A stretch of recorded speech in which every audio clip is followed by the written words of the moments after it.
What is going on, all you people?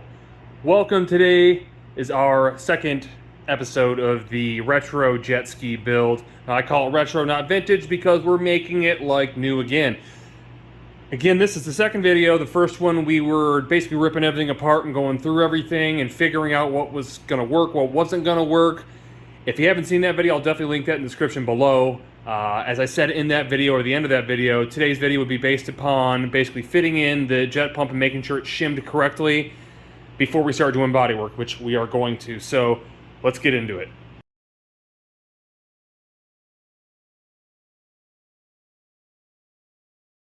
Alright, so here is our jet pump housing.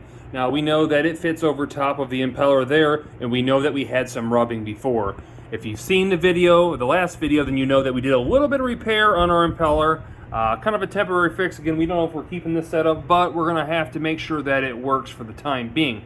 That said, we know we had some rubbing. That rubbing was taking place on the, what would be the the top side of the pump itself, because if I'm looking at it correctly, it slides on this way like so.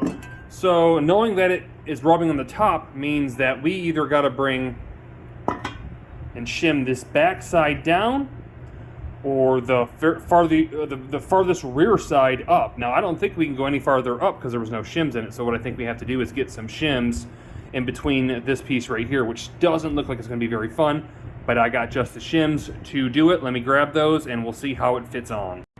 Alright, you gotta love digging through parts bins. Anyways, no, speaking of parts bins, I have to go ahead and thank actually our sponsor for today's video, which is Jet Motorsports Midwest. These guys are great. They have a ton of parts and they allow us to pick through them when we need them. Now typically everything for them is all organized in bins, but with our particular situation where it comes to hardware, it's just thrown in random bins. They're tough to find. So this is what I've come up with. You'll see right here. Now, there's all different sizes and thicknesses.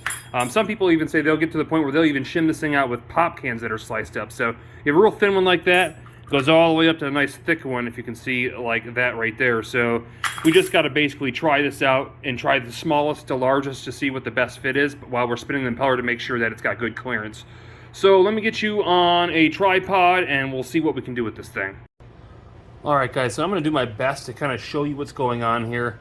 It's kind of hard, but bear with me. I guess, hopefully that lighting will work. But if you look back here at the top, all the way in the back, you can kind of see where you see that light ring all the way around it.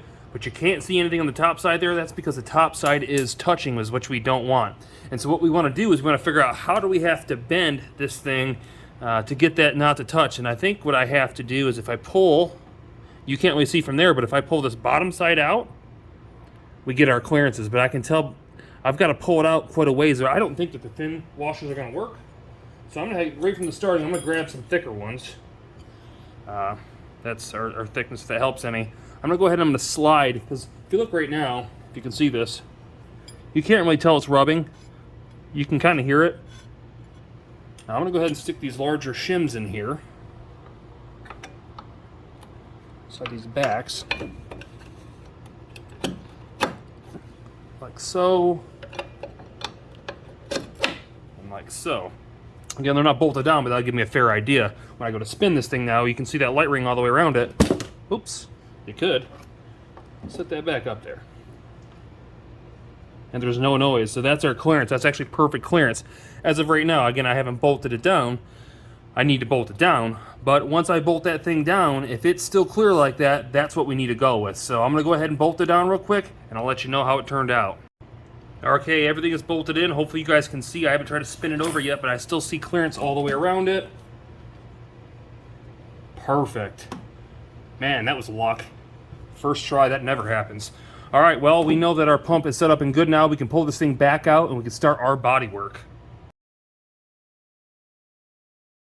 First part I want to attack is this hood seal. Now, in the past, I've always used this right here to get that out.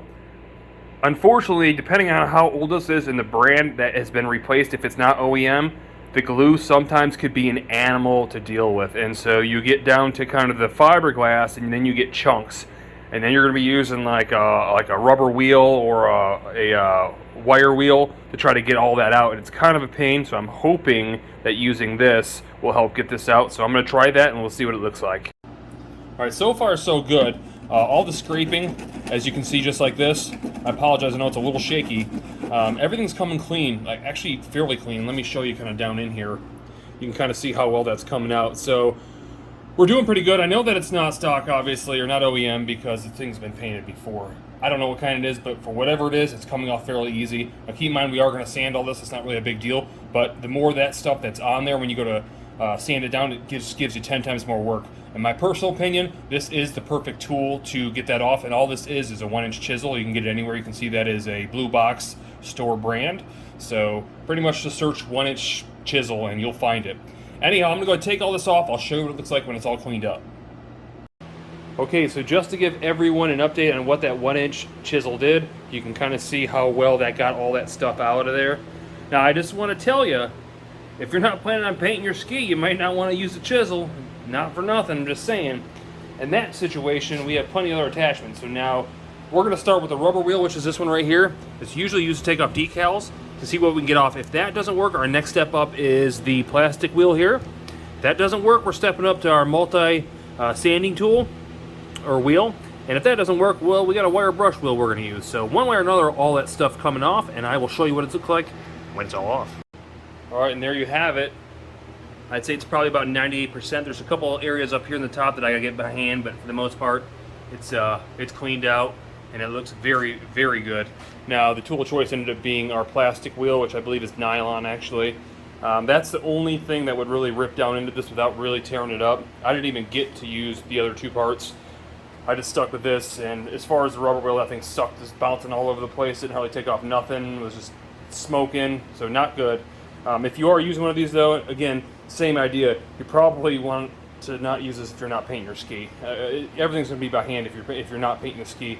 But if you are painting the ski, or if you're making changes like that, or if you're wrapping it in turf, or whatever it is you might be doing, it's going to cover it. Definitely these tools work perfectly. Even with this though, you want to make sure you hit low RPMs, because if you spin it fast, you'll start burning into the fiberglass. I know there's a spot. It's here somewhere. It's not bad. You can't hardly tell. I think it's right there. You can't hardly tell, but it gets down into the fiberglass. You can kind of smell it a little bit. So, and there's another little spot right there. You can kind of see the grooves that got into it. So, you got to be careful with it. Like I said, you want to keep it about, I don't know, a quarter of the speed your drill probably goes. But if you do it right, it'll look like that. So, next step is that. So that's not going to be fun. That wasn't really fun, but this is really not going to be fun. I've already tried going ahead and taking a flat razor and razoring it to see if I can save these and give them to somebody.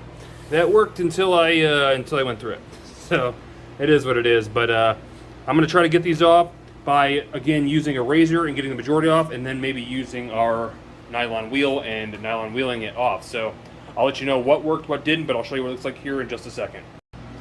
Okay, again, so for me, the easiest way to get this off is just taking a razor blade, peeling back your HydroTurf, and just kind of the same angle as the actual fiberglass itself, just kind of run this thing across, as you see here. I'll bring it to the other side here to kind of show you. I'm literally just taking the razor blade and just running it across as I peel it up. Back and forth, and back and forth. Now this is a little tedious, however, it's a lot easier than scraping off a bunch of nasty foam. So you could take it either way you want. Either you're going to spend your time using a razor blade, and maybe even possibly saving these for someone that has a cheap ski they're just trying to throw some turf on, or you're going to spend your time grinding something off with a grinding wheel. So however you want to do it, there might be better ways. This is the only way I've ever done it, but best of luck to you. I'm going to get this off and I'll show you what this thing looks like in the end. Alright guys, so I'm going to cheat. I'm going to use some power tools. Now look, there's a lot of videos on here that say, oh, the best way of doing it. There's even a video that says, oh, this is the best way of doing it, and then just use elbow grease. Look, with all due respect to them, that's cool. But there's easier ways, and the easier way is this right here. Is a scraping blade from your Blue Box store on a reciprocating saw or Sawzall. All we're going to do is hold back on this, keep it nice and flush, like you can kind of see, but not really here, and go at it.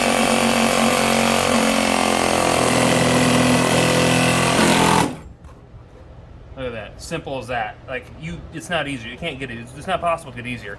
And I'm not even tearing up the fiberglass. So normally I'd say don't do this if you're not painting it, but it seems to be okay. Do it at your own leisure, but I'm just saying this works. And this is the tool right here. So I'm gonna get the rest of these off. That's just a little quick tip that I just figured out. Hope it helps you. Okay, so real quick, just check out my panel. I had a couple areas that I got gouged a little bit. Not bad at all. That's just down through the cheap red coat that they put on top of it. So it's fairly thin. And I was not taking my time. It literally took like a minute and 30 seconds to do this whole section. And there is our panel, or pad, I should say. Not bad. So for those that are crying that there's no power tools, you gotta put elbow grease or set it on fire or pour some kind of crazy magical solution to it. No, man, you know what? If you're covering it anyways, just take your time. When I realized I was going section down, just go back and forth as you work it down. Once you realize you do that, that's when you start getting real clean cuts. So I'm gonna get the other side done. I'm gonna get that main floor mat off, and then this thing's gonna get sanded. So there you have it. There's the raw unsanded version. The only thing I haven't done yet is take apart the front pad. I'm going to be very careful with that one because that one I want to use as a template for the new turf that we put down.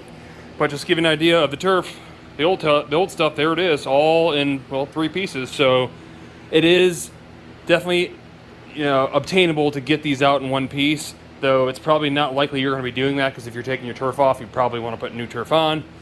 Nonetheless, for whatever crazy reason you might want to keep it, it is possible. And again, there is the tools that do it. So I'm going to go ahead and get this stuff sanded down, get that pad off right there, and then we'll go ahead and move forward.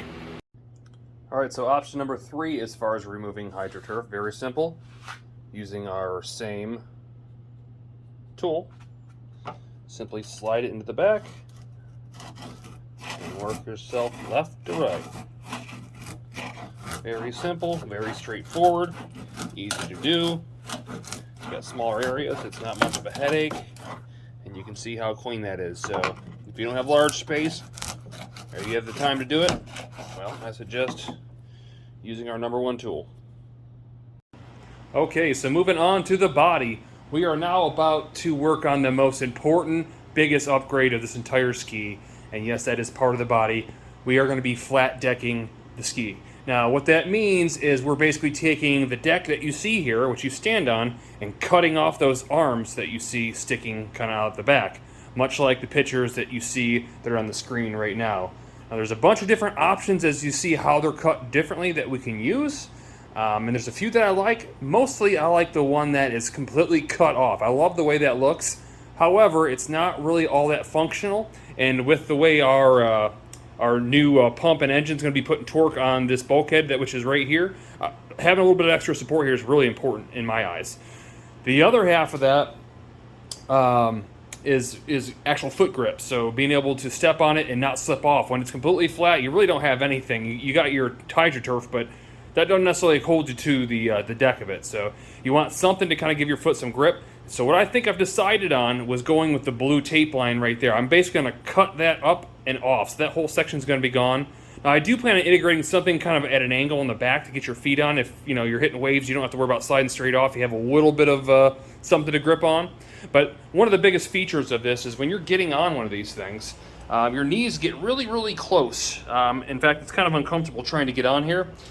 And you can fit in, but it'd be a lot easier to be able to move around on it. Plus, if you need to rest, you could sit your butt up on this thing when you're trying to catch your breath or whatever. So, I mean, everybody's had times if you rid one of these things that you're either out of breath from being wore out, or you got bit and you need to take a break because it hurt and you need to catch your breath. So I think that's kind of important, but it's also fun. Again, there was many different ideas to go with. I was kind of trying to retain the original fire extinguisher and maybe just bring the wall cut out back to here. Then I realized it was going to be so much work that just really wasn't worth it, and I didn't like the way it looked. So I think we're just going to get into it. We're going to cut what you see right now. Where you see the blue, that all is going to get cut off with our magical reciprocating saw and a nice long blade. So let's get to it. Okay, weapon of choice. You've already met that one. And let's get into it, start cutting. So I'm going to start from the very back here, and I'm just going to let it rip.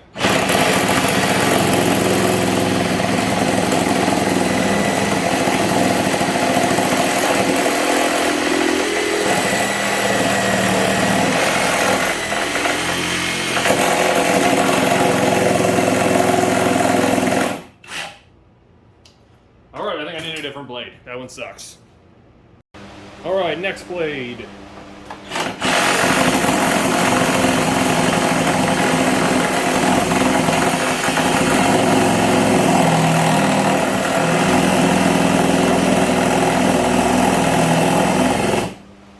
Well, you guys kind of get the idea. I won't make you watch the whole entire thing, but we're gonna go ahead and zip this thing off. I'll show you what it looks like when it's all said and done. All right, so that cut is completely done. I have the fan on. I'm trying to blow the fiberglass out of the door. Let's see what it looks like underneath it. Well, there's all our foam. Pretty straightforward. You can see over here there's a spot that needs to be patched in. Not a big deal. We're going to cap all that stuff anyways. Plus it has to be sanded and smoothed out exactly how we want it, so that's perfectly fine. Now, I've never seen underneath one of these, but I can see, if you look right there, all that green, it's that panel bond that bonds a lot of this stuff together, so it gives you kind of an idea of what it looks like inside. But it also gives you an idea kind of what it's going to look like. Now, again, we have a little bit more to shave off, especially on the inside right there. That's fine, but we're just getting kind of rough cuts for right now. We're going to transform this whole thing, so it's definitely going to be a cool project, but it's going to be a little bit of work. Let's go ahead and move forward. All right, so there you guys have it. There's our fully cut deck. Now, that was the easy part. The hard part now is getting out the sander and sanding this thing down so they're all the same levels and perfectly smooth. We need to get the gel coat all back here down to the fiberglass, so the fiberglass that we're putting on it's going to stick. We might use carbon fiber. I don't really know what I'm going to use yet. It'll definitely start off with some stranded fiber because that's obviously what's going to stick the best. But what we move on from there is tough to tell. I won't know until I start getting into it. But obviously, again, we have some areas we have to cut. The only part I don't know about this, we did take out 2 big chunks of foam, so like as far as buoyancy, I don't know how that changes things. If I have to add more foam somewhere else, I did buy the foam, but naturally there's nowhere for me to really put it, so I don't know how that works. I guess I'll have to do some research there, but for now I'm going to grab the sander, we're going to sand and get some of this thing smooth, and I'm going to show you what that looks like when I'm done. Alright, so there you have it. You can see that it has been flattened out, or truly flat decked. Fairly neat because if you look at it, yeah, I said neat. If you look at it, it's actually somewhat concave. You can't really tell on the cameras, but it kind of concaves up. I was actually going to give it some of that form with some nylon planks. And I realized I don't have to. It actually comes that way, so it's actually kind of cool. But next part is I got to bring down the foam a little ways, because what I'm going to be doing is I'm going to be shaving off the very tops that were here and flipping them upside down and using those for basically a fiberboard to get a little bit more pressure built up down here so we don't have to worry about putting our foot through these things. But as far as getting this done, it wasn't bad, and I'll tell you what, if you think you're going to get it done with that, you better stop right now, because you need one of those, a belt sander. That thing ripped through it like it was nothing. That thing did nothing. Made it look smoother a little bit. Not really. So definitely get a belt sander. I'll put a link in the description below if you guys are interested in one of those. But like I said, at this point, I got to get this. I'll probably use the same belt sander, but I'm going to rip down that foam right there about a 1/4 inch to get the tops of the old shelves. I don't know what they're called. The old shoulders or whatever, to use that as base. So let's go ahead and get that ripped down. Alright, so now that a lot of the sanding has been done, we're getting ready to start putting on some glass. I kind of wanted to show you just really from the factory how uneven the fiberglass is from Kawasaki. Now there's a lot of dips and divots and stuff like that from the belt sander, but it's probably hard to see on film, but you can kind of see this whole thing is real wavy. So it's not that it's a big deal because that all gets covered up anyways when we're going to glass it.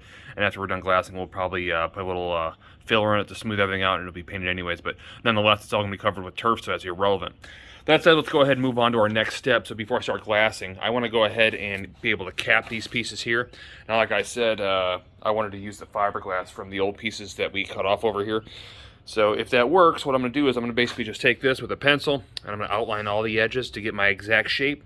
I'm going to put it on top of the piece of fiberglass, cut it out, and then I'm going to cap it on there. So let me see if I can get this done. I'll show you exactly what I mean. And so as you can see, that's how we do it. So all you do is take your piece of paper, you lay it over top of it. You're just going to run your finger over the edges. It's going to make an indentation. Then I went ahead and cut it out with a set of scissors. Now, don't assume that both sides are going to be equal. Luckily, I was able to mark right on this and left on this. But not always will that thing be equal, so you might have to make 2 separate ones. Just make sure you measure it out and you double check. Fortunately, I must have cut this thing perfect because it laid perfect. Anyhow, after making that cutout, you can see my template here on the side piece of old fiberglass that I'm going to cut out with the jigsaw, and then we're going to test fit it on top of it, and then we'll start glassing everything in. Okay, so I'm going to show you kind of how I cut this. It's not really much to show, it's just using a jigsaw, but what I did want to show you is that you want to make sure when you're doing these cuts that you want to stay inside of your marker, because you don't want it too big. You'd rather have it slightly smaller. This is going to help you in the end so there's less sanding, but obviously we don't want the edges really squared off. We got them kind of rounded off, so if I bring the edges in just a hair, it's going to allow me to be able to round those surfaces along the edges. So all I'm really going to do here is again try to stay on the inside of that.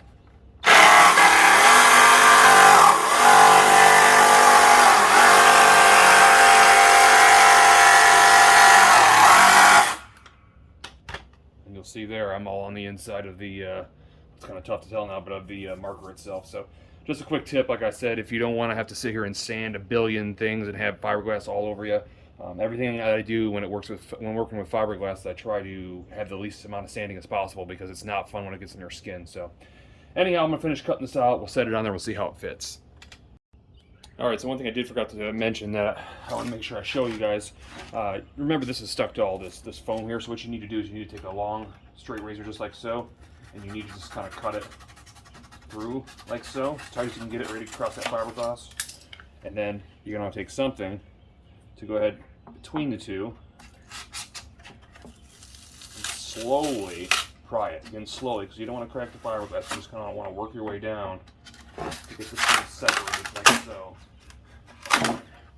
And all we gotta do is a little bit of cleanup and we have a perfect piece of fiberglass there. Alright, so check it out. With a little pressure we have a perfect fit, so that's exactly what we wanted. And all we'll have to do is obviously clean everything up. We'll have a little bit of standing around the edges, and then we're going to bond this stuff together and have to clamp it down so it'll stay.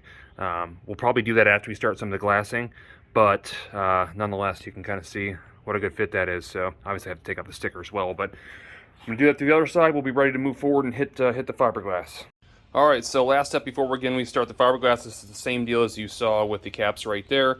We're going to go ahead and outline these, and then we're going to use our other piece, or our other arm, whatever they call that, to cut out these pieces here. And now the difference is, what we're going to be doing this time is we're going to be flipping these pieces upside down. One, because we don't want to have to fight with the gel coat that's on it.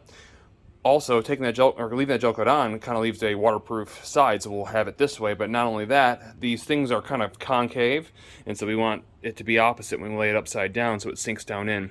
Also, before you do this, you got to make sure that you countersink your foam just a hair, or the thickness of the fiberglass itself, because if you don't, then it's going to be protruded up, and we don't want that. So we want to make sure that that's far enough down so where everything is sitting level when we glass this thing in. So I'm going to go ahead, I'm going to outline this the same, I'm going to cut those pieces out, and then we'll be ready to start fiberglassing.